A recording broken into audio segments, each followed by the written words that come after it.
When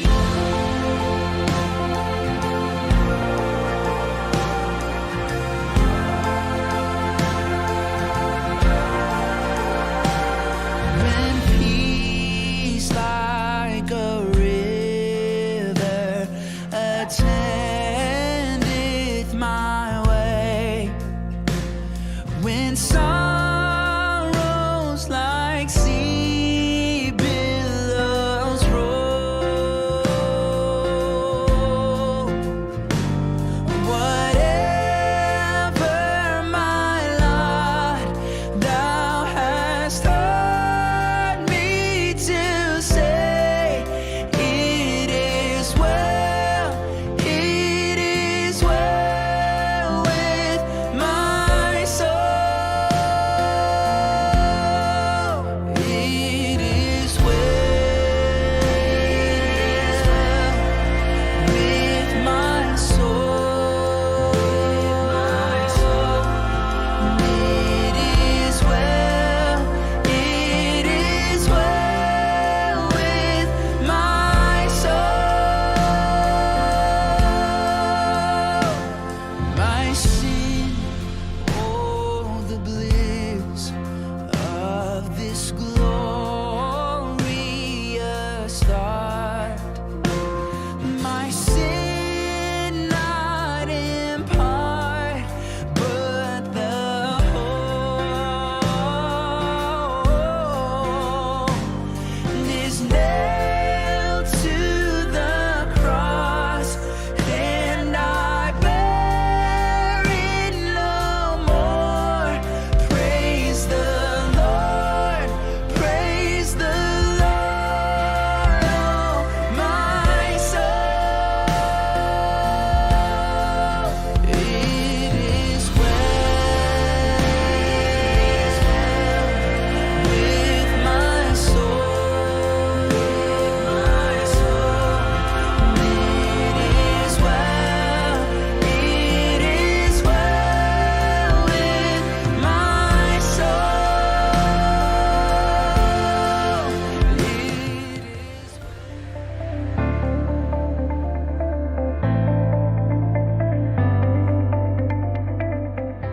Hai semuanya, Halo, nama saya Nelly. nama saya Jeffrey. Halo, nama saya Daniel. Nama saya Priscilia, biasanya dipanggil Cilia atau Prisil. Halo, nama saya Reza.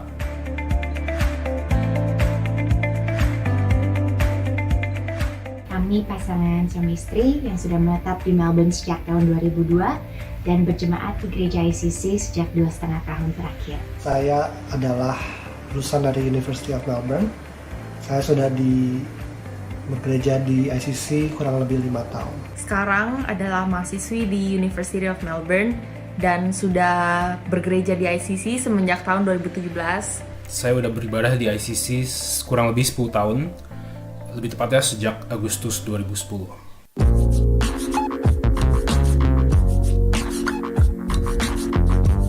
Awalnya itu kita berdua diajak ke gereja ICC oleh teman kerja saya, shout out to Evelyn. Kita bersyukur sekali kita diajakin ke ICC, diintroduce ke ICC, karena di mana di gereja ini kita benar-benar bisa semakin mendalami akan firman Tuhan. Bukan hanya kita dengar saja, cuma kita benar-benar belajar dengan dalam akan hal itu, sehingga kita mengerti dan kita juga bisa mengaplikasikannya di dalam hidup. Saya memilih ICC karena menurut saya pengajarannya sangat baik dan juga banyak kegiatan-kegiatan yang bisa dan pelayanan yang bisa diikut sertakan, dan saya juga banyak bertumbuh di gereja ini. Pertama, saya bisa di ICC itu karena saya diajak om saya. Halo Om Henry, saya awalnya merasa agak kepaksa atau kayak merasa hanya rutinitas saja, tapi lama-kelamaan bersyukur kepada Tuhan, saya bisa betul-betul menjadi seorang Kristen yang bisa dibilang bukan KTP lagi.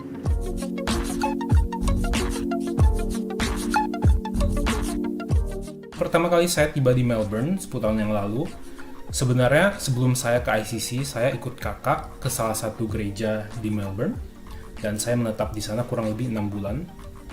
Di mana saya masih mencari-cari gereja untuk menetap. Kemudian suatu hari saya ikut housemate saya ke ICC, shout out housemate saya Steffi, di mana saya merasakan pertanyaan-pertanyaan saya terjawab dan secara spiritualitas saya juga merasa terpenuhi. Kemudian setelah mengikuti beberapa kali kebaktian, saya pun menjadikan ICC sebagai gereja tetap saya, di mana saya juga terlibat dalam pelayanan di dalamnya. Dan kita juga sangat bersyukur di mana gereja ICC mempunyai suatu komunitas yang very supportive, yang dengan kehangatannya juga di mana kita juga merasa di welcome waktu kita datang, dan sehingga kita bisa bertumbuh bersama-sama di dalam komunitas, sehingga ketika kita mengalami suatu masalah atau pergumulan, kita bisa bersama-sama mengatasi masalah itu.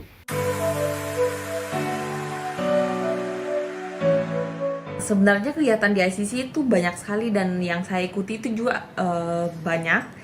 Tapi salah satu yang saya mau jelasin dikit itu praise and worship. Nah, praise and worship itu either virtual atau yang secara langsung, itu dua-duanya menurutku itu sangat membawa berkat. Salah satu kegiatan yang saya ikuti adalah kelompok pemuda. Saya masih ingat ketika pendeta Christian baru join ICC tahun 2010. Pemuda di antara kita masih kurang dari 10 orang, dan itu pertama kalinya Crucibles, persekutuan pemuda kita, diadakan. Sejak saat itu kami mulai berkembang jadi semakin besar, jadi seminar, menjadi kelompok kecil, dan ada juga waktu di mana ada persekutuan young professionals, dan segala bentuk discipleship pun masih ada sampai sekarang. Ketika saya mengikuti praise and worship itu, pasti ada aja kayak sharing dari orang, atau the songs, atau short reflection dari Kokris atau dari siapapun, itu pasti kena atau nusuk begitu di struggle di hati. Jadi ketika ikuti itu sangat terberkati banget sih.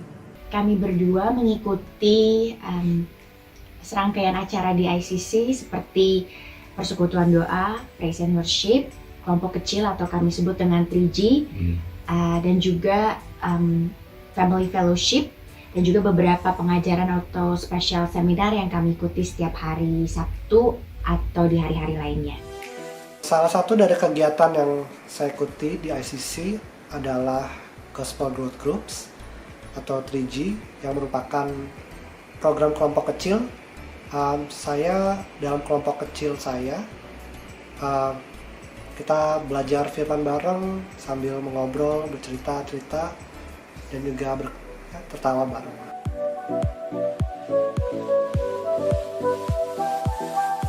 Saya mau menjelaskan sedikit tentang persekutuan doa, di mana di dalam kegiatan ini kita bukan hanya berdoa, of course itu salah satu pokok dari persekutuan doa, tetapi juga kita mendengarkan firman dari Kokris, di mana kita juga bisa semakin belajar, semakin bisa mengenal akan Tuhan, dan juga tetapi kita ada worshipnya juga, dan yang paling penting of course kita berdoa bersama-sama.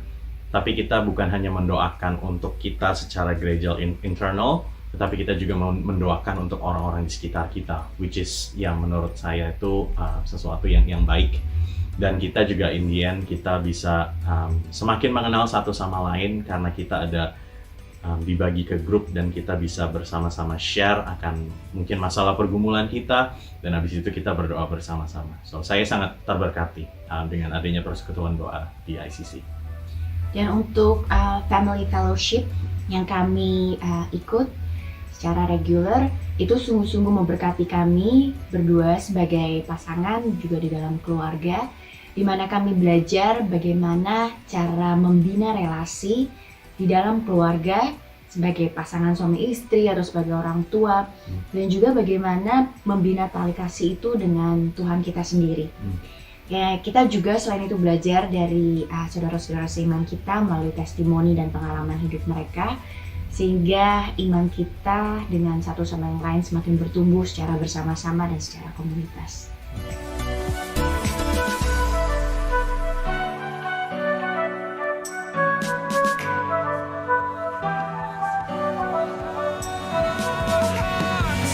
To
Not a king adorned in splendor, robed in glory,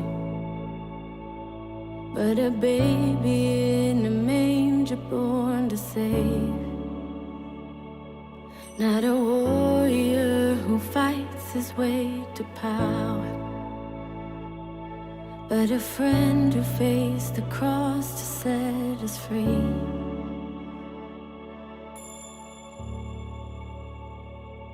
You are with us, you are with us in every moment. You are with us, you are Jesus, you are Jesus in every moment. You are with us.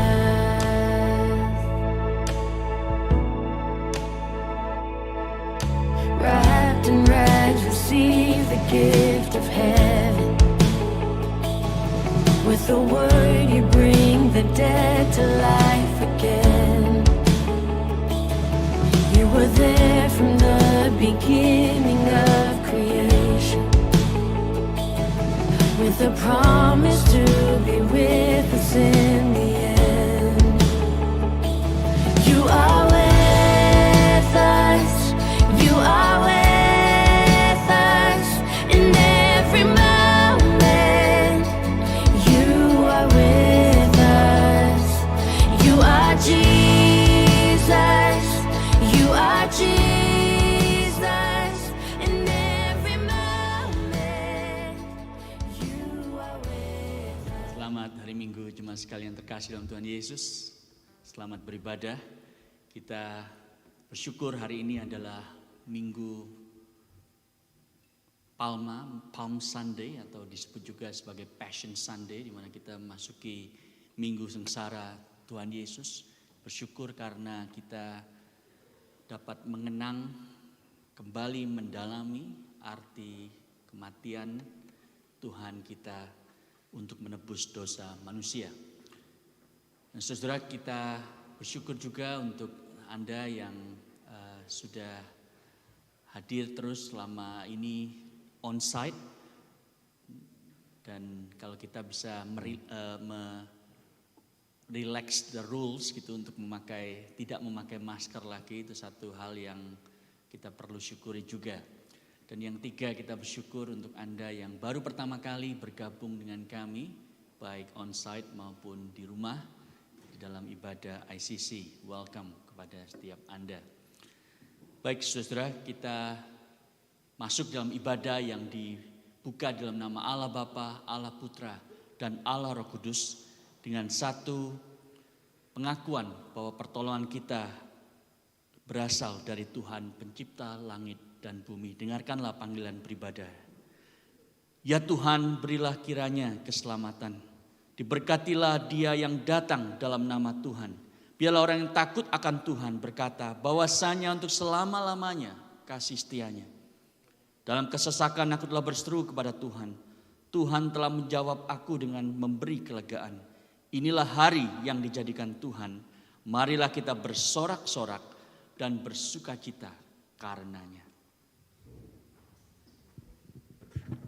Mari jemaat Tuhan, kita bangkit berdiri bersama-sama dan nyanyikan pujian kita yang pertama, King of Kings, Raja di atas segala raja.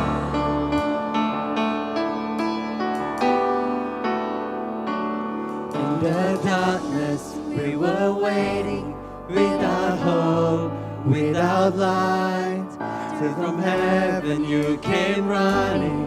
There was mercy in your eyes, to fulfill the law and promise. To a virgin came the word, from a throne of endless glory to a cradle in the dirt. Praise the Father, praise the Son. Praise the Father, praise the Son, praise the Spirit, three in one. God of glory, majesty,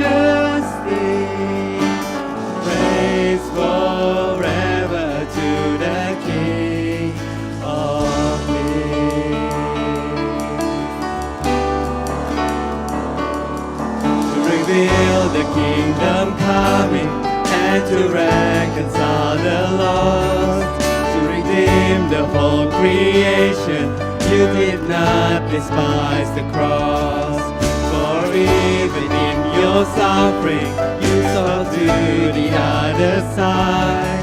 Knowing this was our salvation, Jesus for our sake you died. Mari kita menyembah Dia, katakan pada Dia, praise the Father, praise the Father, praise the Son, praise the Spirit, three in one. God of glory, majesty, praise forever to the King of Kings.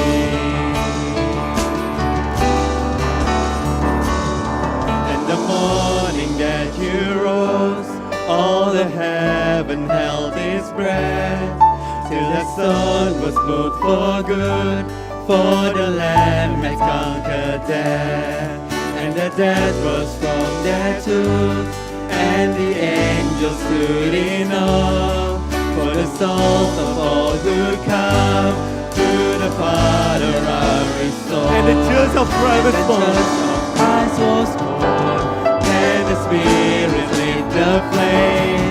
Now the gospel full of all shall not kneel, shall not fade. By His blood and in His name, in His freedom I am free. For the love of Jesus Christ, who has resurrected me.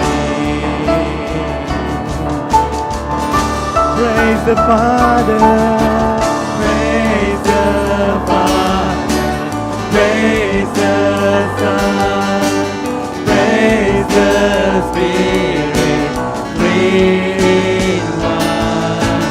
God of glory, majesty, praise forever to the King of Kings.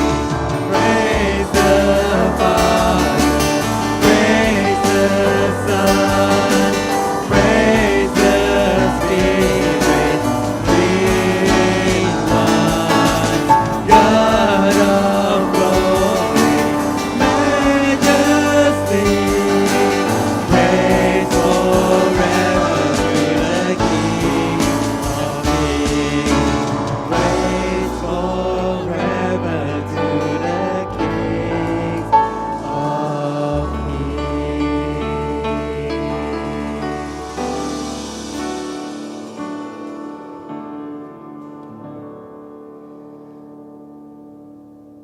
Bapa di surga, segala puji, hormat, dan syukur kami naikkan kepada Allah Bapa, Putra, dan Roh Kudus yang telah menebus kami dari dosa, kematian, neraka, dan kutuk hukum Taurat. Kalau kematian kekal itu tidak akan menjadi bagian dari sejarah hidup kami, maka ya Tuhan, dalam kehidupan yang kekal itu kami akan menghabiskannya untuk mengagumi karya keselamatan yang telah dikerjakan oleh Allah Tritunggal bagi kami. Bapa di surga, pada waktu kami memasuki minggu yang suci, minggu sengsara Tuhan kami, dan berkumpul di rumah doa-Mu ini, bawa hati kami kembali ke Yerusalem untuk memperingati peristiwa minggu terakhir Tuhan kami. Dan seperti orang banyak yang menyambut Yesus pada waktu Dia memasuki Yerusalem dan berteriak, Hosana, selamatkan kami sekarang. Namun yang beberapa hari kemudian di hari Jumat Agung itu berteriak, salibkan Dia, salibkan Dia. Kami ingin mengakui dosa kami. Seringkali puji-pujian kami pun adalah pujian yang kosong. Kami bernyanyi Hosana, tapi melalui tingkah laku kami berteriak salibkan Dia, salibkan Dia. Kami adalah orang-orang yang mudah berubah. yang menyangkali Kristus Yesus Tuhan kami dalam perkataan, perbuatan. Tolong kami ya Tuhan untuk melihat siapa diri kami, pendosa-pendosa yang membutuhkan juru selamat yang kami miliki dalam Kristus. Dan untuk pengkhianatan kami itulah Engkau mati ya Tuhan Yesus. Dan untuk pemulihan kami Engkau dibangkitkan. Bawalah kami, gerejamu ya Tuhan, di berbagai belahan penjuru dunia ini untuk mendekat kepadamu di minggu yang suci ini ya Bapa. Agar mata kami melihat visi pada waktu Tuhan Yesus melihat Yerusalem dan tergerak hatinya. Dan kami melayani servant king itu di dalam dunia yang penuh dosa ini dengan satu harapan bahwa disatukan dengan Kristus dan seluruh umat percaya sepanjang zaman, kami satu kali nanti akan memasuki dengan penuh kemenangan kota yang tidak dibuat oleh tangan manusia, Yerusalem yang baru, di mana Kristus akan bertahta dalam kemuliaan untuk selamanya. Dan dengan seluruh malaikat dan seluruh ciptaan kami menengadah ke depan ya Tuhan, untuk hari di mana kami akan bersama-sama mendeklarasikan hosana kepada anak Daud, diberkatilah dia yang datang di dalam nama Tuhan. Terima kasih Bapa. Dengar doa kami dalam nama Tuhan Yesus. Amin. Silakan duduk jemaat sekalian terkasih dalam Tuhan. Dengarkanlah berita anugerah dari Tuhan kita. Tuhan beranugerah kepadamu karena engkau bersama-sama dengan segala orang kudus dapat memahami betapa lebarnya, betapa panjangnya, betapa tingginya dan dalamnya kasih Kristus. Dan dapat mengenal kasih itu, sekalipun ia melampaui segala pengetahuan, supaya kamu dipenuhi dalam seluruh kepenuhan Allah. Puji Tuhan saudara untuk hal itu. Ada beberapa pengumuman yang saya ingin sampaikan untuk kita semua. Yang pertama saudara, hari ini kita kembali dilayani oleh Pastor Ricky Nyoto, dan kita bersyukur untuk hamba Tuhan yang satu ini karena dia melalui studinya tentang Jonathan Edwards menolong bukan hanya kita hari ini untuk memahami kedalaman kelimpahan firman Tuhan, tetapi untuk gereja Tuhan di masa yang akan datang.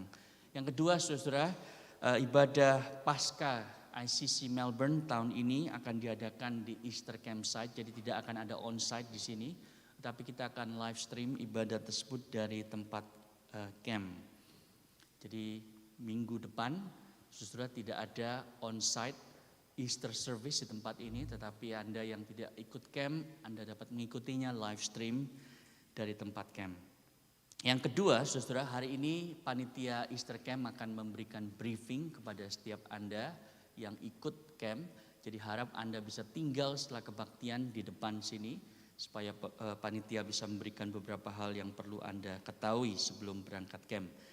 Yang berikutnya, hari Rabu ini kita tetap akan menjalankan persekutuan doa secara live on-site di gereja dan live stream melalui Zoom. Persembahan online juga terus bisa Anda lakukan. Dan yang terakhir, saudara, Gospel Talk live on-site dan live stream akan diadakan setelah ibadah dengan Pastor Ricky. Dan pertanyaan bisa disampaikan lewat Slido dengan hashtag ICC Gospel Talk 2021. Kita akan bersama mengikuti New City Catechism. Setelah itu kita mengikrarkan pengakuan iman rasuli.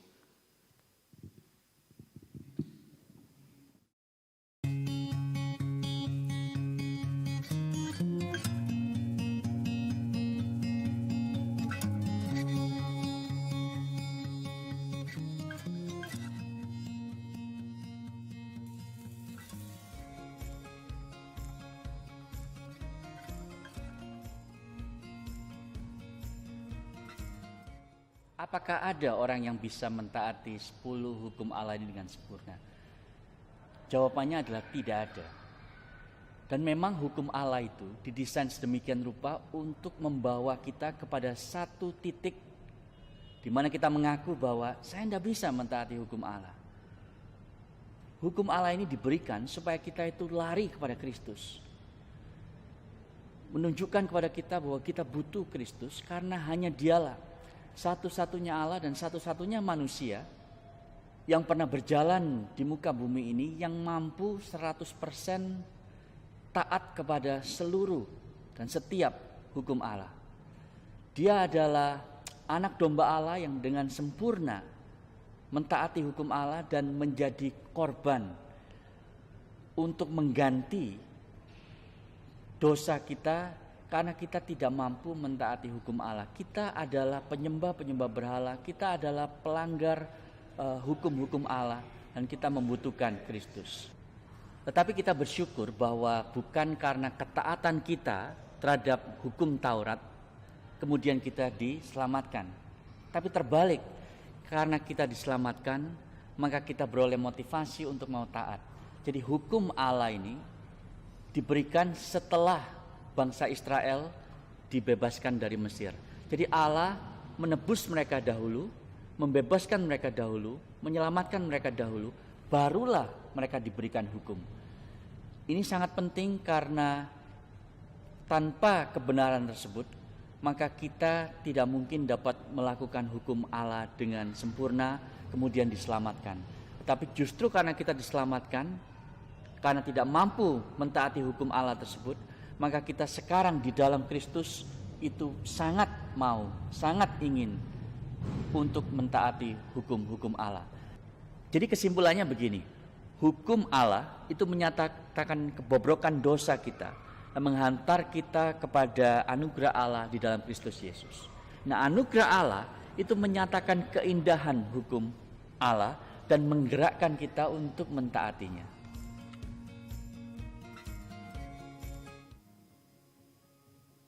Mari jemaat Tuhan dari segala abad dan tempat, kita akan bangkit berdiri bersama-sama dan membacakan pengakuan iman rasuli yang berbunyi demikian. Aku percaya kepada Allah, Bapa yang Maha Kuasa, Khalik langit dan bumi, dan kepada Yesus Kristus, Anaknya yang tunggal Tuhan kita, yang dikandung dari Roh Kudus, lahir dari anak darah Maria, yang menderita sengsara di bawah pemerintahan Pontius Pilatus, disalibkan, mati dan dikuburkan, turun ke dalam kerajaan maut, pada hari yang ketiga, bangkit pula dari antara orang mati, naik ke surga, duduk sebelah kanan Allah, Bapa yang Maha Kuasa, dan dari sana Ia akan datang untuk menghakimi orang yang hidup dan yang mati. Aku percaya kepada Roh Kudus, gereja yang kudus dan am, persekutuan orang kudus, pengampunan dosa, kebangkitan tubuh dan hidup yang kekal. Amin. Jemaat dipersilakan untuk duduk kembali. Saudaraku, kalau kita kembali mendengar kata salib, apa sih yang terbayang dalam pikiran kita? Kalau bagi orang Kristen, salib adalah simbol yang menunjukkan identitas kekristenan. Pada zaman Tuhan Yesus, sebenarnya salib merupakan lambang kekalahan dan kegagalan. Salib adalah kebodohan. Salib adalah kutukan dan hukuman yang paling keji dan hina bagi orang yang berbuat jahat. Pertanyaannya adalah, mengapa Allah memilih salib yang hina dan keji untuk menang atas maut? Jawabannya adalah Allah memilih salib yang hina itu untuk menunjukkan betapa seriusnya dosa, betapa mengerikannya dosa. Hukuman yang seharusnya ditanggung oleh kita ditimpakan sepenuhnya kepada Kristus di salib. Oleh karena itu, bagi orang percaya, salib bukanlah simbol kegagalan, melainkan simbol kemenangan atas maut. Kuasa dosa telah dikalahkan dan maut tidak ada lagi sengat. Mari saudaraku, melalui pujian ini kita mengingat kembali bahwa hanya kuasa salib Kristus yang sanggup memulihkan, menyembuhkan, dan memperbaharui kita. Dan kita akan bersama-sama hidup bersama Dia di surga nanti. Mari kita angkat pujian ini. Hanya Kau Tuhan di hidupku, Kau berikan hidup yang baru. Darah-Mu menyucikan, pulihkan hatiku. Ku nyatakan Kaulah segalanya. Engkaulah sumber pengharapan. Engkau Engkaulah sumber pengharapan, dan kuasa-Mu sanggup menyembuhkan. Kuasa-Mu sanggup menyembuhkan. Jiwaku pun berserah hanya kepadamu, Yesus, Kaulah segalanya. Mari kita bangkit berdiri sama-sama. Karena salib-Mu, ku hidup.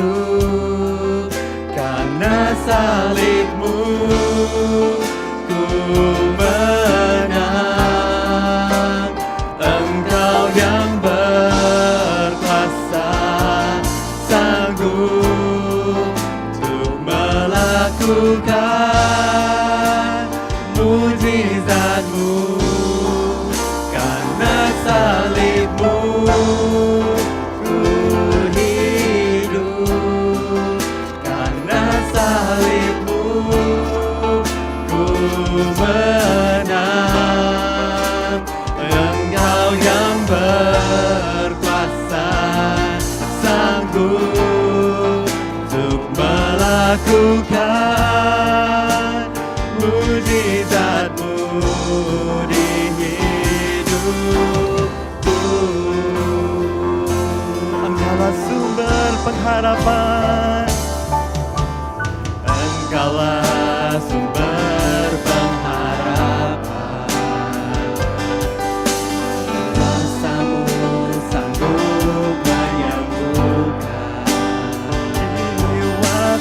Jiwaku pun berserah hanya kepadamu, Yesus, Kaulah segalanya. Mari kita angkat hati, kita angkat suara, kita katakan, karena salib-Mu, ku hidup. Karena salib-Mu, ku menang.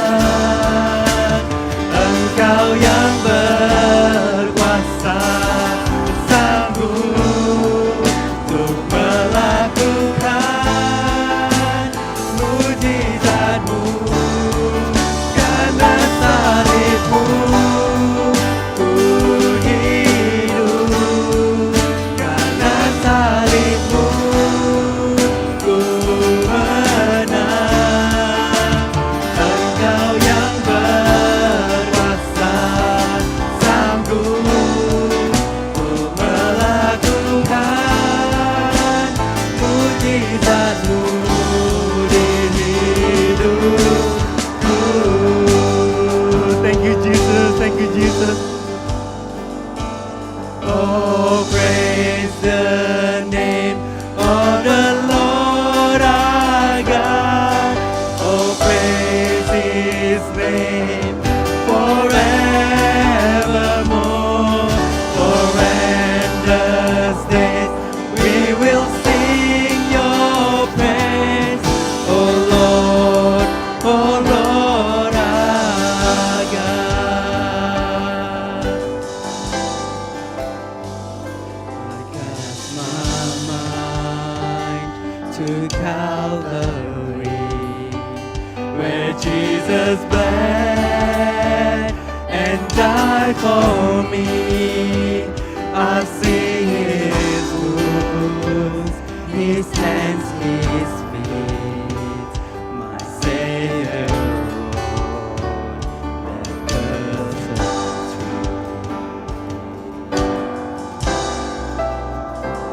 His body bound and drenched in tears, they laid Him down in Joseph's tomb, the entrance sealed by heavy stone.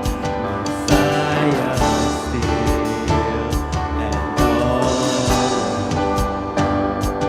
Let's praise Him. Oh, praise the name of the Lord our God. Oh, praise His name forevermore.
shall return in the robes of white.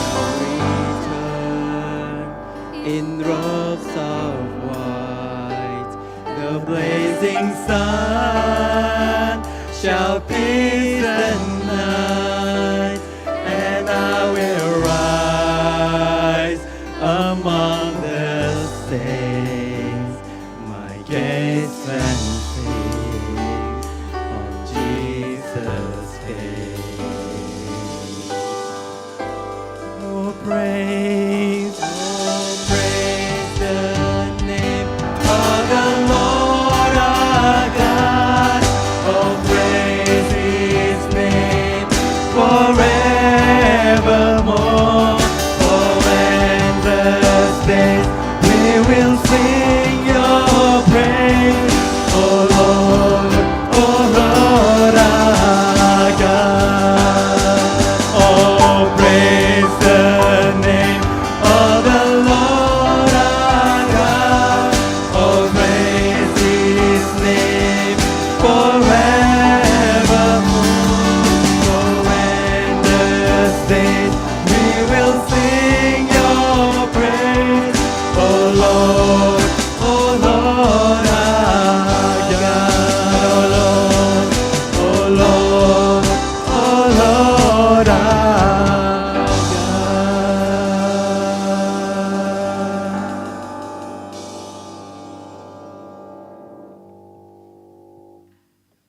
Amin.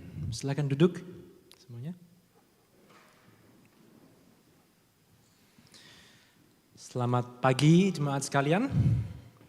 Ketemu lagi dengan saya.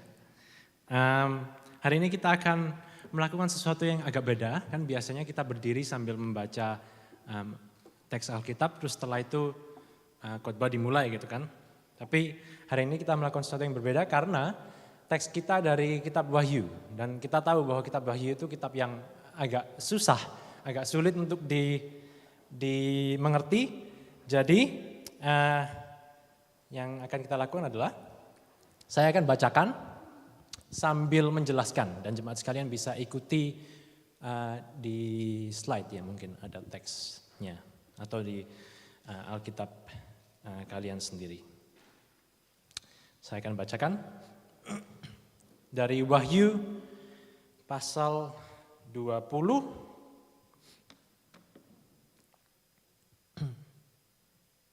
itu di hampir akhir-akhir Alkitab.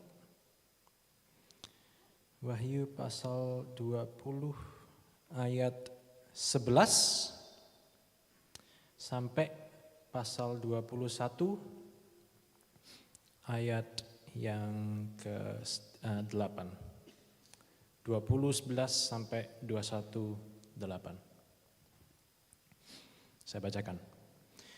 Lalu aku melihat suatu takhta putih yang besar dan Dia yang duduk di atasnya, yaitu Allah. Dari hadapannya lenyaplah bumi dan langit dan tidak ditemukan lagi tempatnya. Ini di bahasa aslinya disebutkan langit dan bumi itu kabur dari hadapan Allah yang kudus. Seakan-akan mereka melihat Allah yang kudus dan tahtanya lalu mereka takut dan tidak ada lagi tempat bagi mereka. Kalau kita membaca Wahyu kita harus membayangkan ya apa yang dilihat oleh Yohanes. Dan aku melihat orang-orang mati, besar dan kecil, berdiri di depan tahta itu. Jadi semua orang yang sudah mati, dari besar kecil, pengemis sampai raja, dari orang-orang kudus sampai orang-orang yang bejat, semuanya dibangkitkan lalu semuanya berdiri di depan tahta. Lalu dibuka semua kitab.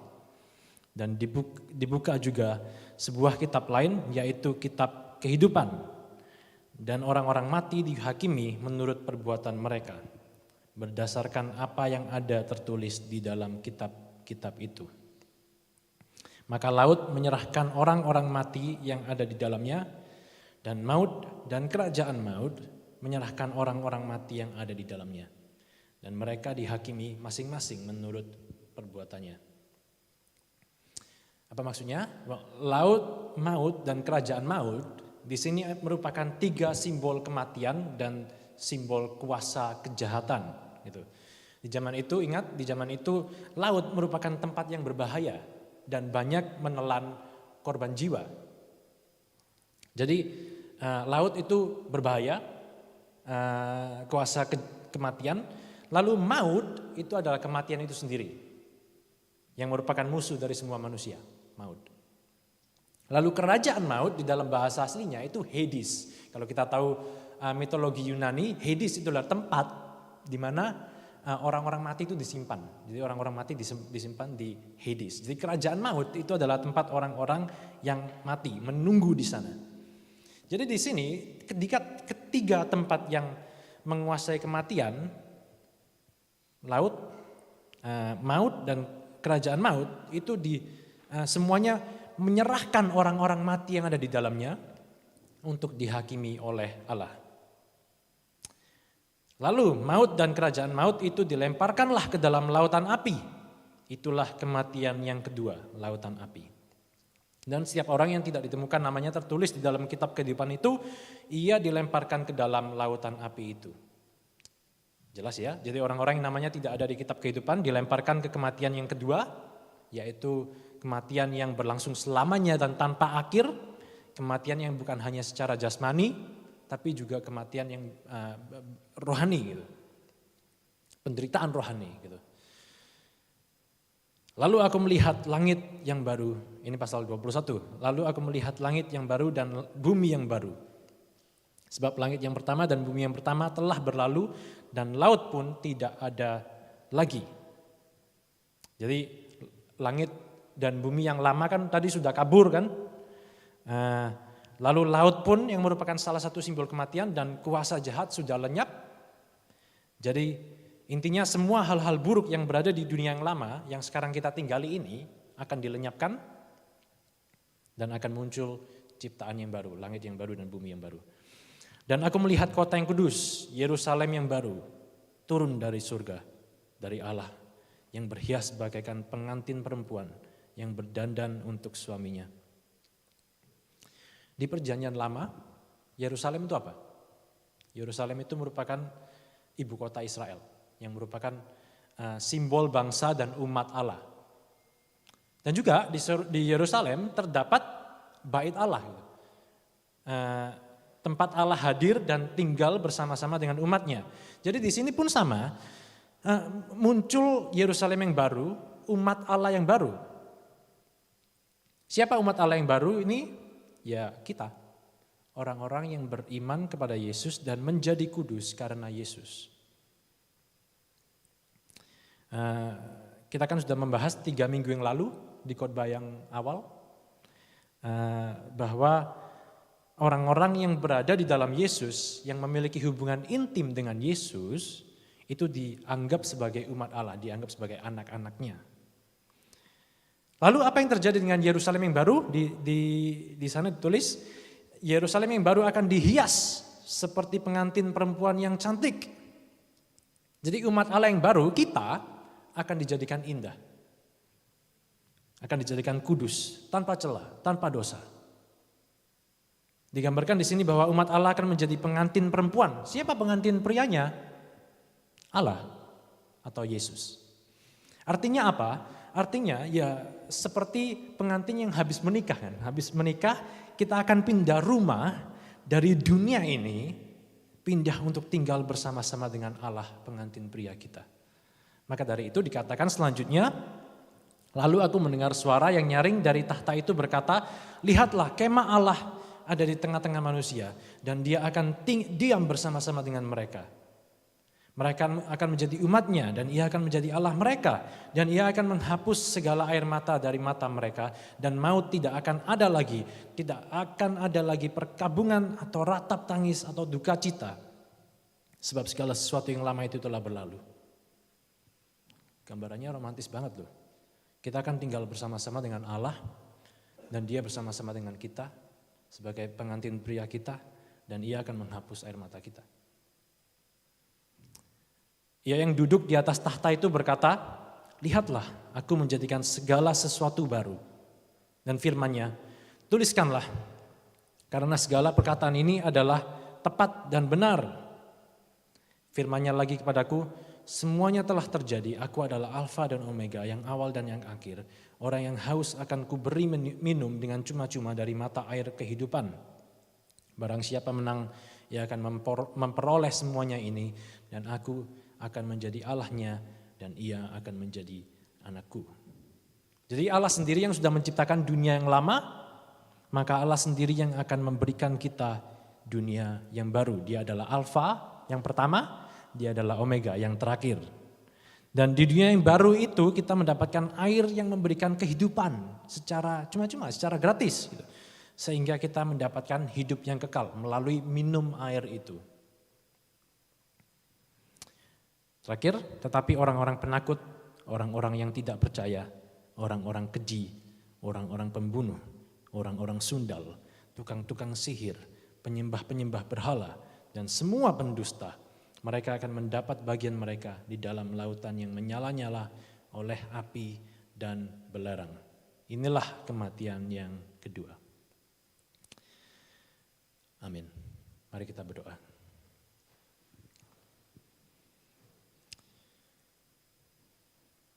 Bapa, kami mengucap syukur karena Engkau telah memberikan kami firman yang begitu indah, yang bukan hanya menyentuh pikiran kami, tetapi juga imajinasi kami dan menyentuh hati kami. Berikanlah kami kemampuan untuk memahami apa yang Engkau katakan ini. Berikanlah kami Roh Kudus-Mu bersama-sama dengan kami, agar mata kami dibukakan untuk melihat keindahan-Mu, keindahan hidup bersama-Mu, keindahan hidup di dalam Kristus, keindahan hidup bersekutu selamanya dengan Engkau. Terima kasih Bapa. Dalam nama Tuhan Yesus Kristus kami berdoa. Amin. Slide.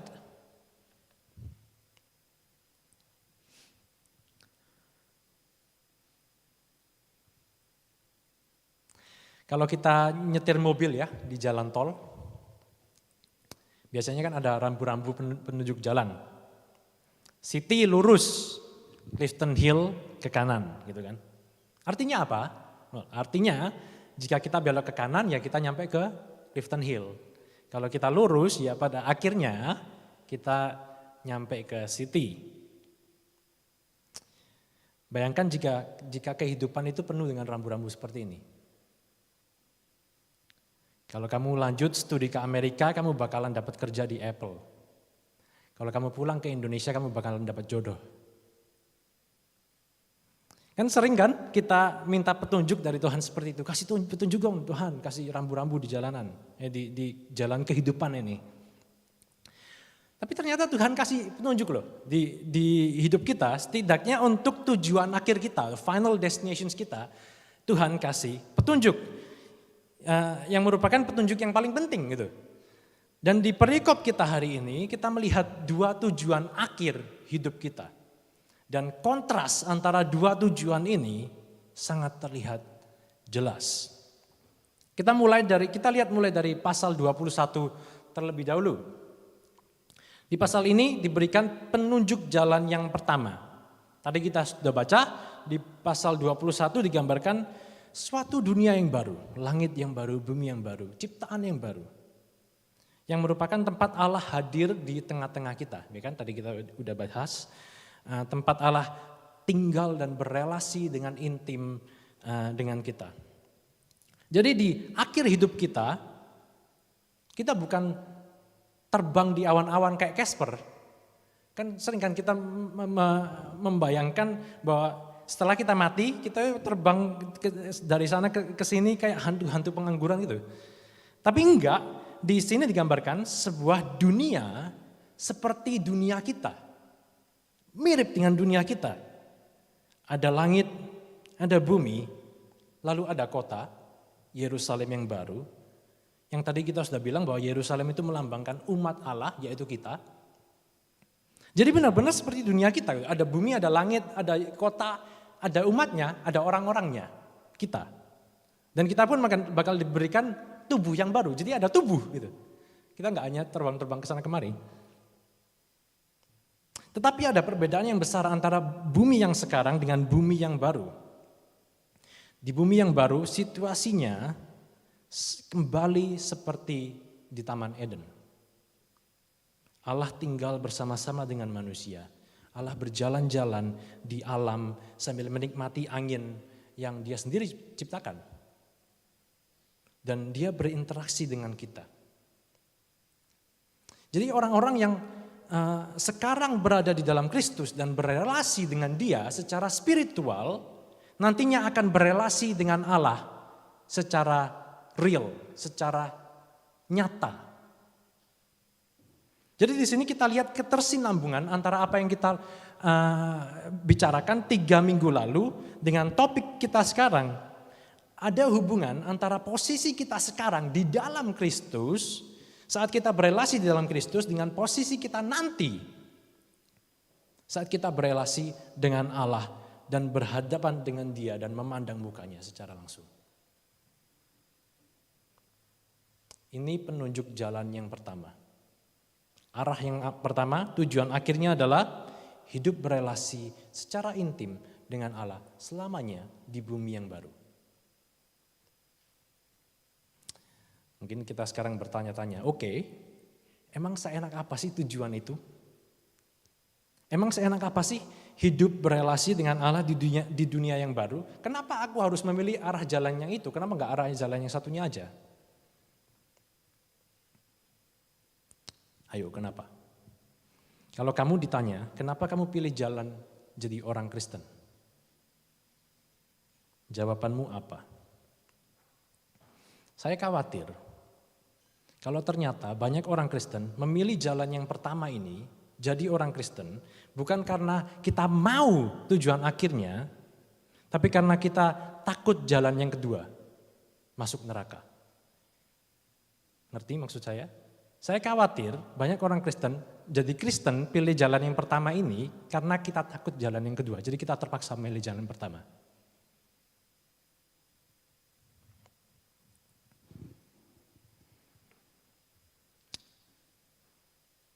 Jadi kita memilih jalan yang pertama dan jadi Kristen itu terpaksa bukan karena kita tahu enaknya jalan yang pertama, tapi karena kita nggak mau jalan yang kedua. Jadi sekarang kita harus benar-benar melihat seenak apa sih hidup bersama-sama dengan Allah. Di perikop ini digambarkan enaknya hidup bersama Allah. Pertama, hidup bersama Allah berarti kita mendapatkan sukacita yang sempurna. Di ayat itu. Lalu aku mendengar suara yang nyaring dari tahta itu. Berkata,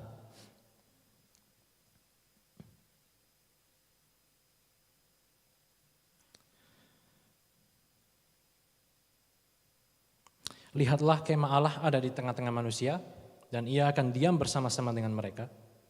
Mereka akan menjadi umatnya dan ia akan menjadi Allah mereka. Dan ia akan menghapus segala air mata dari mata mereka. Dan maut atau kematian tidak akan ada lagi. Tidak akan ada lagi perkabungan atau ratap tangis atau duka cita. Sebab segala sesuatu yang lama itu telah berlalu. Hidup berelasi dengan Allah itu berarti hidup dengan sumber berkat. Dia adalah Allah sumber berkat. Jonathan Edwards yang tadi sudah disebutkan oleh Cosen, pastor di Amerika di abad ke-18, dia menyebut Allah sebagai, next slide, fountain of happiness. Fountain of happiness, air mancur sumber kebahagiaan. Pikirkanlah, berkat-berkat yang membuat kita bahagia di dunia ini, apa aja sih? Uang, karir, prestasi, keluarga, teman-teman, anak, istri, suami. Itu hanyalah pipa-pipa yang menyalurkan air kebahagiaan dari sumber airnya, yaitu Allah. Maka dari itu di dunia ini kita bisa sedih saat pipa-pipa itu rusak atau kering atau hancur. Saat teman kita meninggal, kita sedih. Pipanya hilang.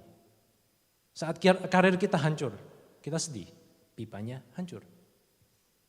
Tapi saat kita bersekutu dengan Allah secara langsung, kita tidak lagi mendapatkan air kebahagiaan melalui pipa-pipa, kita langsung mendapatkan kebahagiaan dari sumber airnya langsung. Karena itu digambarkan di sini bahwa kita akan mendapatkan sukacita yang sempurna. Tidak akan ada lagi ratapan. Allah akan menghapus air mata kita. Tidak akan ada lagi penyakit dan sebagainya. Itu pertama, sukacita yang sempurna. Kedua, hidup bersama Allah berarti kita mendapatkan hidup yang sempurna dan hidup yang penuh. Life to its full.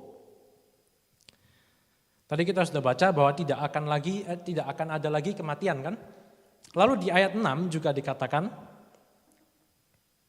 firman-Nya lagi kepadaku, semuanya telah terjadi, aku adalah Alfa dan Omega, yang awal dan yang akhir. Orang yang haus akan kuberi minum dengan cuma-cuma dari mata air kehidupan.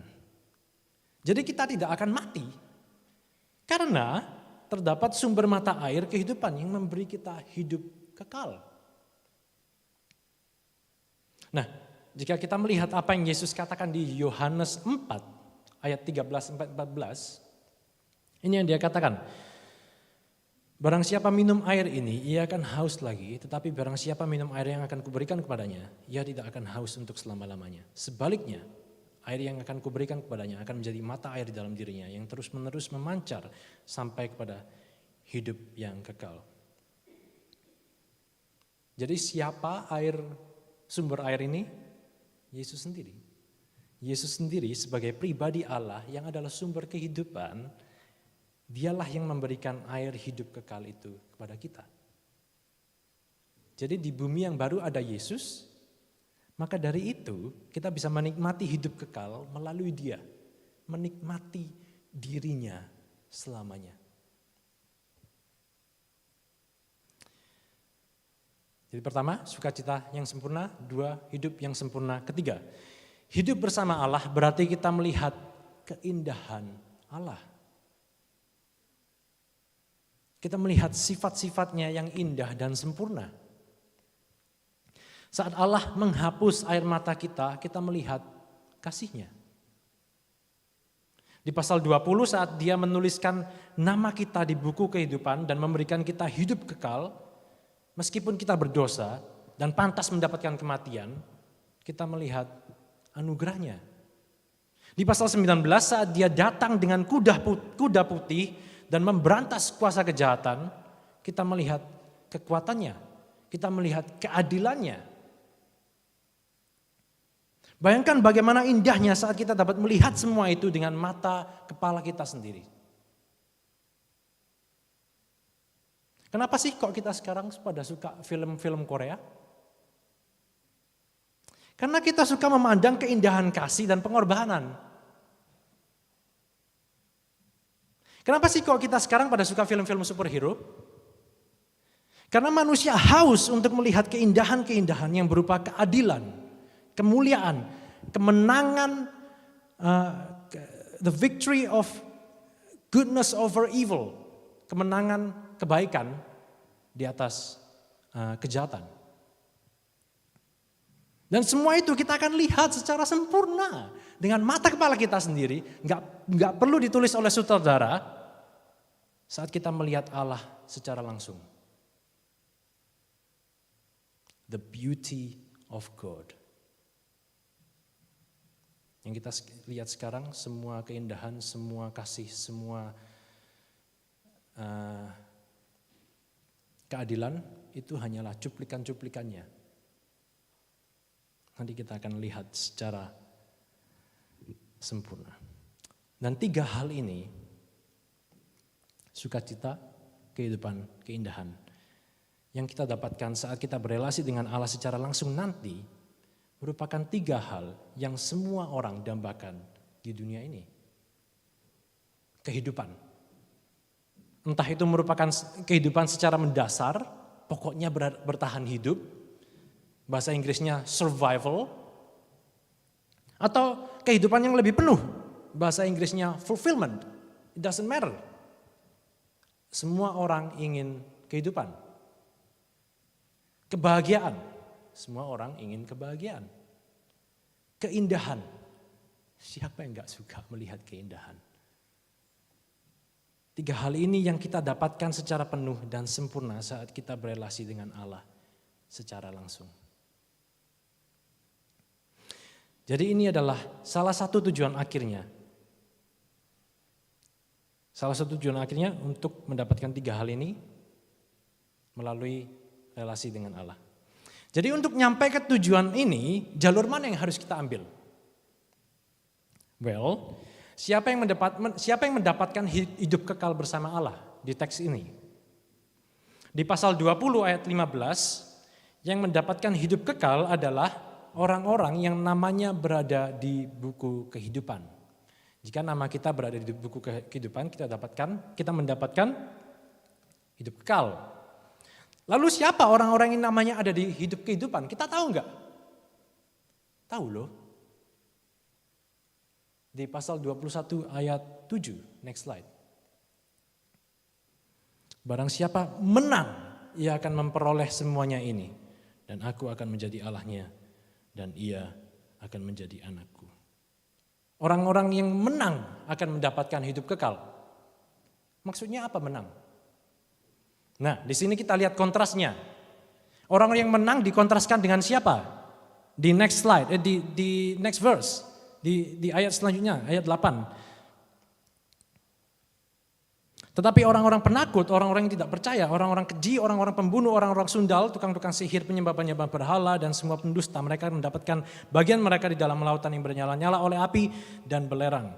Inilah kematian yang kedua. Ayat yang ke-8 ini, ayat 8 ini mungkin kelihatan seperti daftar dosa yang acak ya, yang random. Tapi jika kita lihat baik-baik, dosa-dosa ini bisa dikategorikan menjadi 3. Next slide.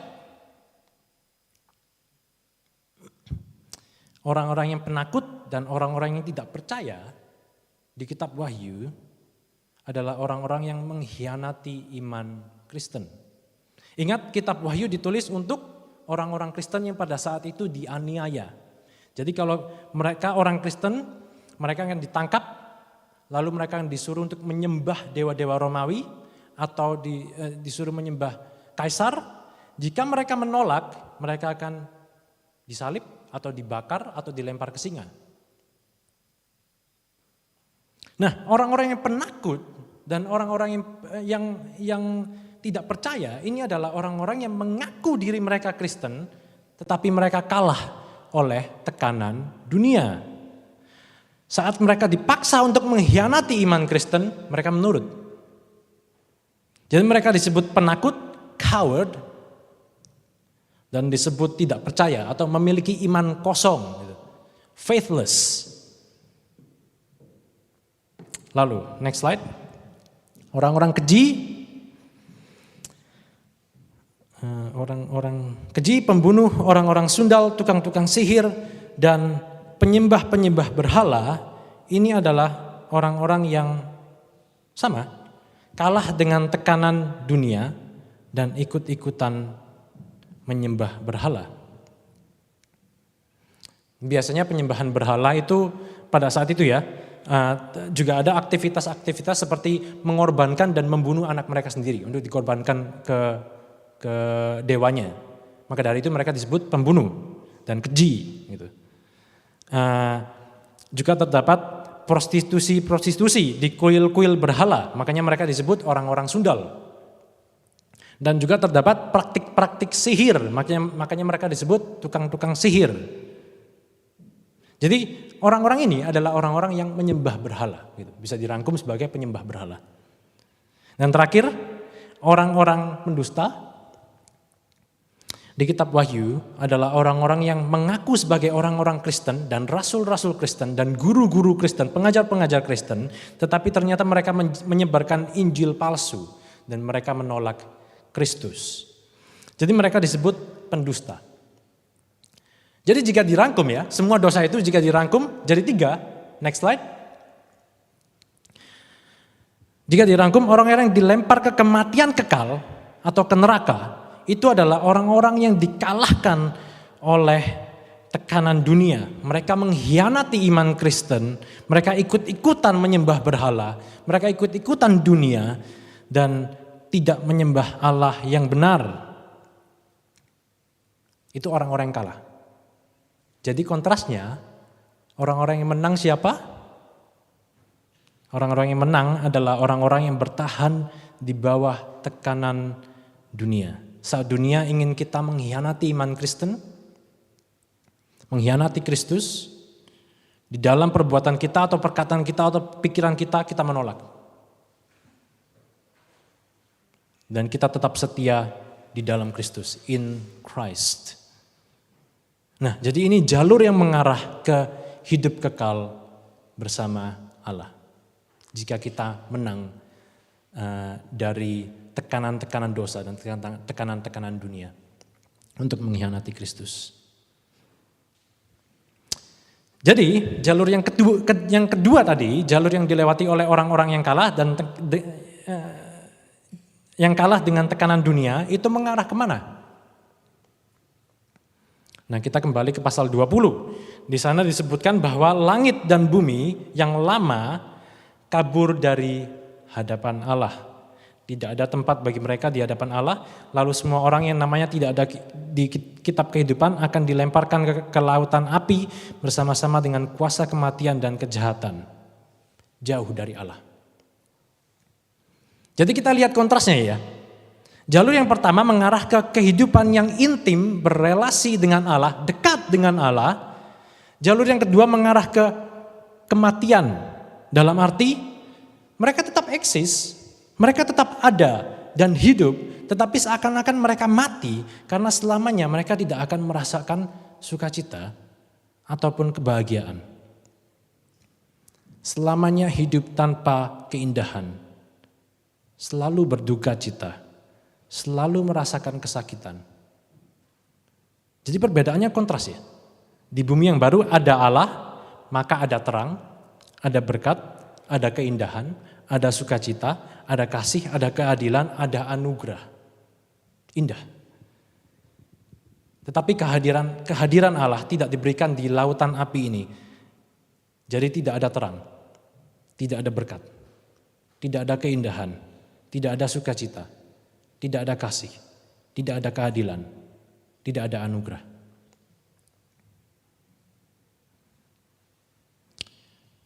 Sekitar 2 tahun yang lalu ada seorang pria yang mengetuk pintu apartemen saya. Saat saya bukakan pintu, tanpa memperkenalkan diri, tanpa basa-basi, dia langsung memulai monolog tentang Allah selama 10 menit. Lalu setelah 10 menit dia berhenti dan dia tanya pekerjaan saya apa. Saat itu saya masih pastor. Terus dia bilang, "Oh, pastor denominasi apa?" Pada saat itu saya masih Metodis gitu. Terus dia bilang, "Oh, saya nggak tahu apa-apa tentang Metodis. Tapi apakah kalian percaya neraka?" Saya bilang, "Of course. Iya dong, kami percaya neraka." Langsung dia geleng-geleng kepala. Terus dia bilang, young man, kamu itu pastor, kamu harusnya tidak menyesatkan jemaatmu. Neraka itu nggak ada loh di Alkitab." Saya langsung bilang, "Ada dong, saya bisa tunjukkan ke Anda sekarang." Dia bilang, "Nggak perlu, kamu baca ini saja." Dia berikan saya traktat yang bilang bahwa neraka itu tidak ada. Lalu saya ambil traktatnya, saya baca. Di bawahnya ada tulisan www.jw.org. Oh pantas, Jehovah's Witness gitu. Saksi Yehova. Lalu saya baca traktat itu dan traktat itu bilang bahwa di Alkitab tidak pernah dibahas suatu tempat di mana jiwa manusia akan disiksa oleh iblis. Tidak ada tempat di mana lidah kita akan dipotong terus-menerus selamanya dan kita akan dibakar selama-lamanya. Jika kita membayangkan neraka seperti ini, saya setuju. Gak ada tempat seperti ini di neraka, di Alkitab. Yang ada di Alkitab adalah tempat tanpa Allah. Iblis gak perlu menyiksa kita. Karena pertama, iblis juga akan disiksa bersama-sama dengan kita. di dalam lautan api tersebut. Kedua, tanpa anugerah Allah, kita akan saling menyiksa satu sama lain. Basically, unending wars. Tanpa Allah, tempat itu akan gelap gulita dan penuh ketakutan. Tanpa air kehidupan Allah, kita akan merasa haus selamanya. Tanpa buah roh, tidak akan ada kasih, sukacita, damai sejahtera, kesabaran, kemurahan, kebaikan, kesetiaan, kelemah lembutan, penguasaan diri. Nggak ada. Iblis nggak perlu menyiksa kita. Keadaan tanpa Allah seperti itu, saya rasa lebih menyiksa daripada jika iblis menyiksa kita. Jika keadaan itu begitu buruknya, kenapa Allah kok membuang manusia ke tempat itu sih? Itu kan pertanyaan besarnya. Tapi coba pikir baik-baik, jalur yang mengarah ke tempat itu, jalur yang mana? Siapa sih yang pergi ke tempat itu? Tadi, 3 kelompok orang. Yang bisa dirangkum sebagai orang-orang yang mengkhianati Allah, orang-orang yang membuang Allah. Orang-orang yang memilih untuk menuruti kehendak dunia daripada menuruti kehendak Allah. Dengan kata lain, Allah nggak perlu membuang mereka, mereka sendiri membuang Allah. Mereka sendiri berjalan menuju ke tempat di mana tidak ada Allah. C.S. Lewis, penulis novel Narnia, juga menulis buku The Great Divorce. Next slide. Di buku ini digambarkan, secara fiksi ya, digambarkan ada sebuah bis yang membawa beberapa orang, beberapa jiwa dari neraka ke surga. Lalu orang-orang itu turun dari bis dan mengintip surga dari gerbang tersebut. Lalu mereka melihat bahwa di surga ternyata ada Allah. Mereka langsung kembali ke bis, kembali ke neraka, mengunci neraka dari dalam. Orang-orang sering keberatan dengan teologi neraka. Karena mereka membayangkan neraka itu penuh dengan orang-orang yang diseret dan dipaksa masuk neraka. Lalu mereka berteriak-teriak, menangis-nangis, memohon Allah untuk memasukkan mereka ke surga. Tidak. Mereka mau berada di sana karena nggak ada Allah di sana. Jangan salah ya, mereka akan menjerit. Mereka akan menangis. Tempat itu penuh dengan kertak gigi. Tapi mereka nggak akan memohon untuk hidup dengan Allah di bumi yang baru. Jika mereka ingin hidup dengan Allah, mereka akan memilih Allah sekarang. John Milton, seorang penyair Kristen dari Inggris di abad 17, dia menulis sebuah puisi yang menggambarkan apa yang akan dikatakan oleh orang-orang di neraka. Next slide. Terjemahan bebas ya, saya terjemahkan secara bebas. Dia bilang, akhirnya di sini kita bebas. Di tempat yang tidak dibangun oleh Allah. Di sini Allah iri dengan kita. Karena dia tidak bisa mengatur kita. Di sini kita bisa memerintah tanpa diganggu Allah. Dengan kehendak kita sendiri. Ambisi memerintah di neraka lebih baik daripada melayani Allah di surga. Jonathan Edwards pun berkata di salah satu khotbahnya seperti ini. Next slide. Tidak sesuai bagi hikmat Allah jika dia memaksa manusia ke surga ketika mereka terus-menerus menentang dan melawan dan berjuang untuk pergi ke neraka. Karena mereka nggak mau hidup dengan Allah. Kita keberatan dengan teologi neraka karena kita membayangkan yang sebaliknya. Jadi di perikop ini kita melihat 2 jalur yang berbeda. 2 tujuan akhir hidup yang sangat kontras dan cara masuknya juga sangat kontras. Tujuan yang satu mengarah ke dunia yang baru, hidup kekal dan relasi intim bersama Allah, sumber terang, berkat, sukacita, keindahan. Tujuan yang kedua mengarah ke kematian kekal, dalam arti tanpa Allah, tanpa sumber kehidupan, tanpa terang, tanpa sukacita, tanpa keindahan, tanpa berkat. Jika Anda belum mengambil keputusan, saya tanya Anda sekarang jalur mana yang Anda mau? Jika Anda mau hidup dengan Allah dengan semua keindahannya, maka Anda harus menyerahkan diri Anda untuk dipersatukan dengan Kristus sekarang. Siapa yang dipersatukan dengan Kristus sekarang akan menjadi satu dengan Dia di hidup yang kekal. Saya berdoa agar Anda mengambil keputusan segera. Sehingga waktu Allah datang, waktu Yesus datang kembali, Anda tidak perlu mendengar Dia berkata nanti, jika kamu nggak mau hidup dengan aku, maka di sanalah tempatmu tanpa aku. Jika kamu tidak mau berkata kepadaku, terjadilah kehendakmu di bumi seperti di surga, maka aku akan berkata kepadamu, terjadilah kehendakmu di neraka. Jika Anda sudah bersatu dengan Kristus sekarang, bersukacitalah. Karena tujuan Anda adalah dunia yang baru. Tapi please jangan lupakan orang-orang di sekitar Anda yang belum berada di dalam Kristus. Seperti yang dikatakan Charles Spurgeon, seorang pastor Inggris di abad 19, next slide. Jika orang berdosa harus dihukum, setidaknya biarkan mereka melompat ke neraka melalui mayat kita.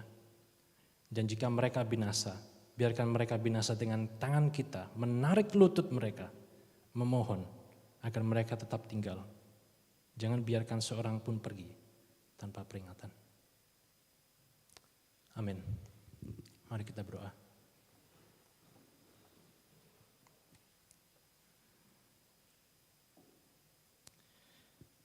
Bapa, kami sangat mengucap syukur karena Engkau telah memberikan warning ini, memberikan kami petunjuk jalan saat kami masih berada di dunia ini, sehingga kami dapat memilih melalui anugerah-Mu, melalui kekuatan-Mu, melalui hikmat-Mu, melalui Roh Kudus-Mu, kami dapat memilih yang baik untuk memilih Kristus. Tapi jangan biarkan kami jatuh ke tetap stay di comfort zone, di area, di zona nyaman. Tapi kirim kami Bapa untuk memberitakan dua jalan ini ke orang-orang di sekitar kami, sehingga mereka pun dapat bersama-sama dengan kami menikmati hidup bersama-Mu, bukan hanya sekarang, tapi juga nanti dan selamanya. Makasih Bapa, dalam nama Tuhan Yesus Kristus kami berdoa. Amin.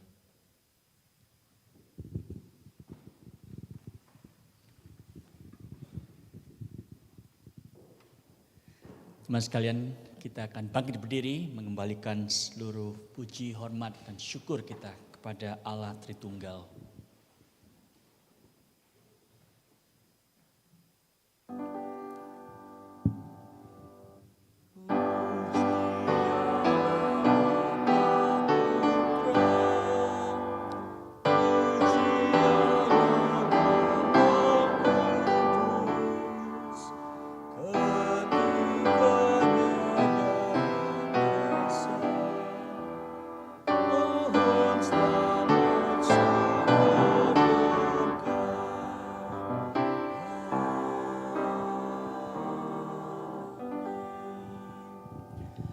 Jemaat sekalian, pulanglah dan jadilah saksi Kristus, berkarya di dunia ini dalam porsi dan peranmu masing-masing, menyatakan pengharapan berkelimpahan yang terkandung dalam panggilannya.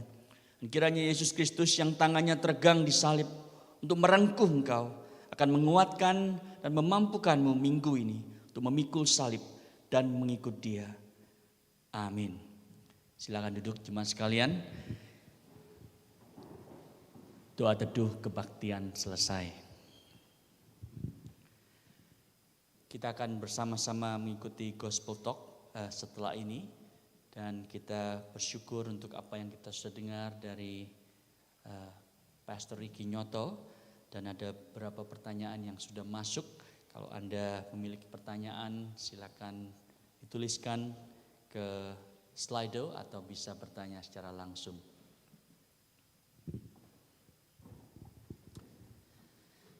Setelah Gospel Talk nanti kita akan juga mengikuti interview singkat dengan Saudara Daniel Hamdani karena minggu ini adalah minggu yang terakhir untuk Daniel. Saya mengundang kembali Ricky untuk naik ke depan.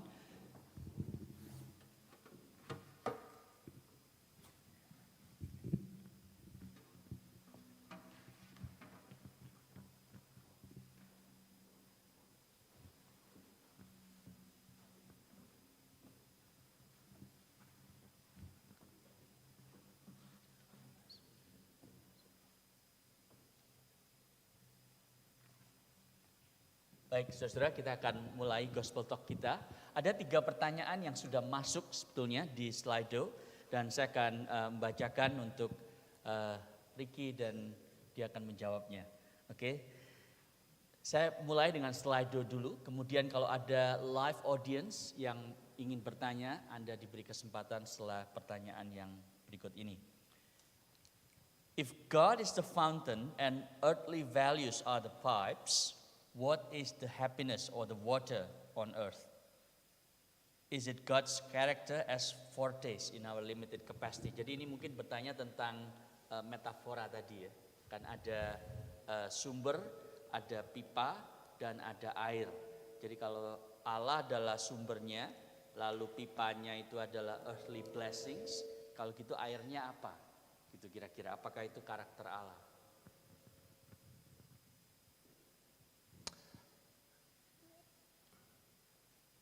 Kita bisa panggil itu karakter Allah.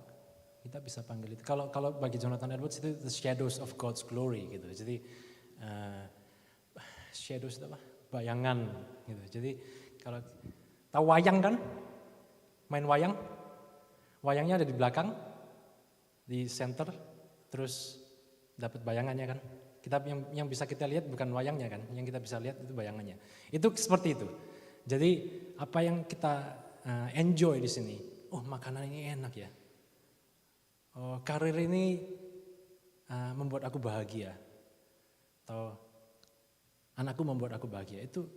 It's okay to enjoy those things karena itu adalah bagi Jonathan Edwards ya, itu the shadow of God's glory. Jadi cuman cuplikan-cuplikan dari apa yang seharusnya kita bisa nikmati secara sempurna nanti waktu kita bersekutu dengan Allah secara langsung. Gitu. Thank you. Baik, apakah ada pertanyaan dari Anda yang hadir di ruangan ini? Oke, silakan.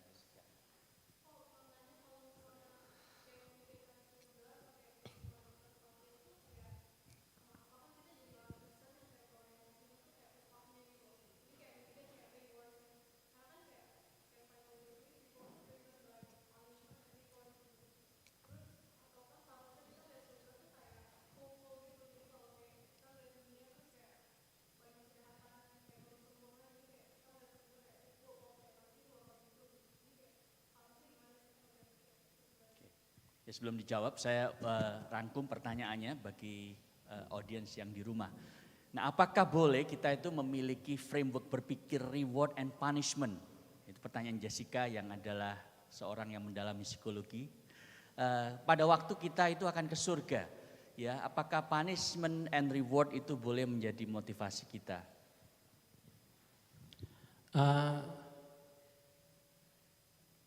Saya rasa Alkitab memberikan kita 2 gambaran itu secara bersamaan. Jadi gini, tapi kita harus berhati-hati. Jadi gini, hopeful itu pasti. Jadi kayak di kitab Wahyu diberikan semua gambaran ini. Saya rasa supaya orang-orang yang saat itu dianiaya, mereka merasa hopeful. Oh, aku sekarang dianiaya. Apa yang aku lihat di dunia ini semuanya buruk. Tapi ternyata yang tertulis ini, tapi ternyata gambaran apa yang akan terjadi itu sangat hopeful. Jadi aku terus persevere gitu. Karena aku akan ke sana nanti dan semuanya akan diperbaiki. Itu satu. Tapi kita juga diberikan gambaran imbalan di surga. Kayak waktu Paulus ngomong di 1 Korintus the crown of glory gitu. Jadi sebagai imbalan bahwa waktu kita bekerja untuk work for the gospel, kita dapat the crown of glory. Jadi ada rewardnya. Tapi jangan salah, di Alkitab selalu rewardnya itu diberikan untuk orang yang sudah percaya kepada Kristus. Jadi orang yang sudah percaya kepada Kristus itu anugerah kan? Anugerah, diselamatkan anugerah. Lalu setelah itu kalau kita bekerja for the gospel, kita dapat rewardnya. Bukan kita bekerja untuk salvation yang adalah reward. Itu berbeda. Itu yang tadi Kosen di Gospel Talk, bukan Gospel Talk, apa? New City Catechism, tadi Kosen bilang itu yang salah kan. Jadi kita bukan bekerja untuk keselamatan yang adalah reward, bukan. Keselamatannya itu adalah grace, anugerah diberikan secara cuma-cuma. Tapi setelah itu kita diberikan kekuatan untuk bekerja dengan motivasi dapat the crown of glory. Gitu. Thank you. Nah, ini ada 2 pertanyaan yang saya akan gabung dari Slido. Bagaimana dengan orang yang tidak mendapat anugerah Allah untuk mau kenal dan hidup bersama dengan Dia? Lalu pertanyaan yang mirip, kalau orang yang masuk neraka itu adalah orang-orang yang menentang Allah, bagaimana dengan mereka yang memeluk agama lain dan takut akan Allahnya, tapi unfortunately Allah yang salah? Dengan kata lain, bagaimana dengan orang-orang yang tidak diselamatkan karena mereka tidak mendapatkan anugerah Allah? Padahal memilih untuk hidup bersama Allah itu juga adalah anugerah.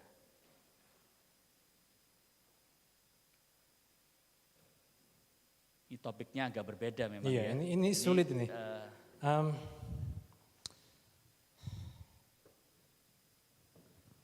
Banyak sekali yang bisa dikatakan ya. Tapi mungkin kalau yang penting mungkin kayak gini. Allah-Allah lain atau dewa-dewa lain, modus operandinya itu beda sama jadi MO-nya, cara bekerja mereka itu berbeda dengan cara kerja Allah kita. Cara kerja Allah kita bagaimana? Berikan anugerah, waktu kita musuhnya, Dia berikan anugerah supaya kita mau hidup dengan Dia. Jadi orang-orang yang mau hidup untuk Dia itu berdasarkan anugerahnya sendiri. Kalau dewa-dewa yang lain atau Allah-Allah yang lain itu modus operandinya adalah you worship me, I'll give you something. Berarti orang-orang yang menyembah mereka motivasinya adalah balik ke dirinya sendiri lagi. Aku mau worship dewa kesuburan supaya aku dapat anak. Bukan karena mereka mau menyembah dewa itu, ngerti nggak? Tapi kalau kita menyembah Allah Kristen itu karena kita dimampukan untuk mau menikmati Allah itu sendiri. Nah, sambungannya ke pertanyaan itu apa? Berarti orang-orang yang menyembah dewa-dewa yang lain itu mereka nggak dapat porsi untuk tinggal bersama Allah karena mereka deep down inside hanya mau the benefits for themselves gitu. Bukan mau untuk hidup dengan Allah. Yeah, there's so much that we can say here, but I think we'll stop there. Yeah. Baik, thank you, Rick. Ada yang mau bertanya lagi dari Anda yang hadir di ruangan ini? Kalau nggak ada satu lagi dari Slido. Gimana pendapat Pastor dengan cara kesaksian seorang pendeta yang namanya sudah disebutkan di sini, tapi ditulis nama disamarkan, yang bersaksi bahwa dia sempat ke neraka, lalu dia balik lagi ke dunia ini, lalu tujuannya adalah membawa orang percaya dengan awalnya untuk menakuti mereka tentang neraka. Ya, pendetanya di Surabaya, orangnya keren tapi sesat, gitu kira-kira. Silakan, Rick. Nanti kalau mau tahu namanya bisa nanya ke saya atau ke Pastor Rick. Orangnya keren tapi sesat. Keren tapi sesat dan bukan dia maksudnya. Karena dia keren tapi tidak sesat. Ya.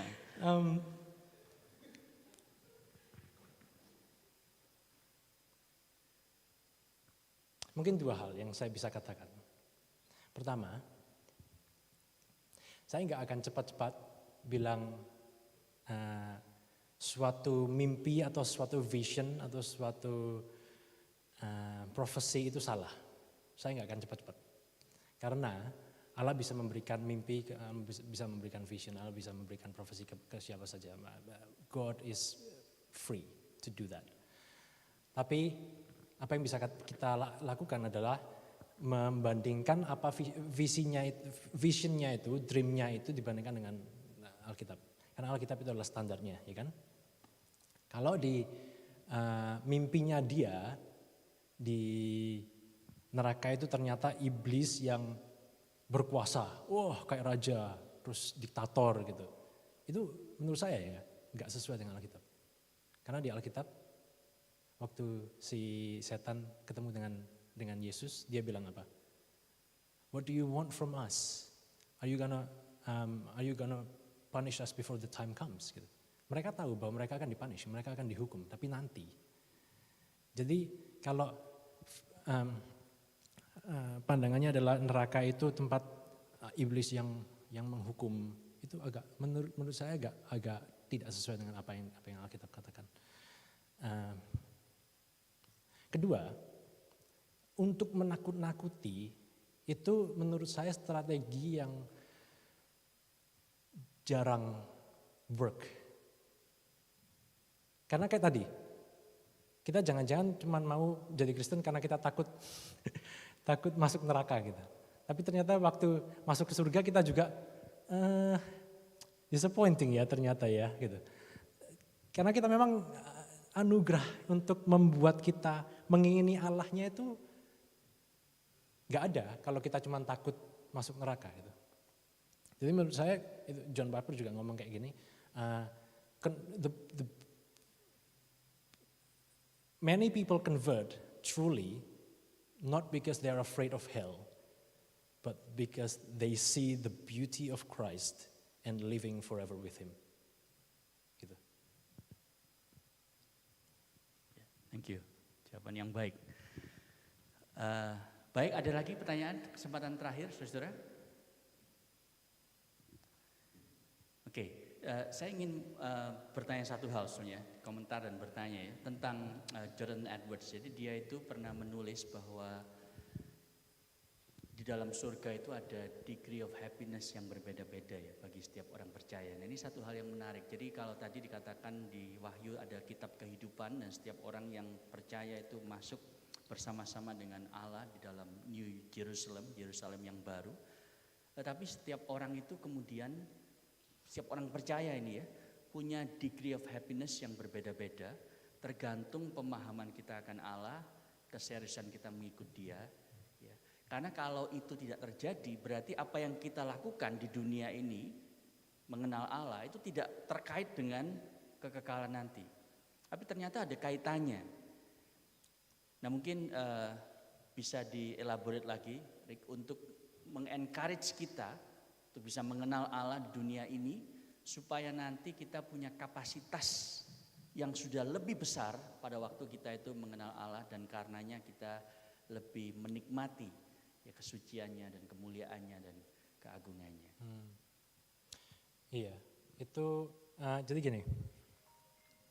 Pertama harus diingat lagi bahwa degree of happiness imbalannya itu bukan karena kita gimana ya cara ngomongnya. Jadi kita diselamatkan itu bukan imbalannya, ya kan? Itu kita udah itu dasarnya gitu. Jadi seperti apa yang 1 Korintus katakan, Paulus di 1 Korintus katakan kan, kalau orang bekerja gospel ministry, pengabaran Injil itu dasarnya adalah emas dan perak dan sebagainya dan bukan Kristus, pekerjaannya akan dibakar, tapi dia akan diselamatkan. Berarti keselamatannya itu anugerah. Meskipun pekerjaannya tadi karena dasarnya bukan Kristus, itu dibakar, hilang, nggak ada imbalannya. Tapi kalau dasar pekerjaannya itu Kristus, dikasih imbalan yaitu crown of glory.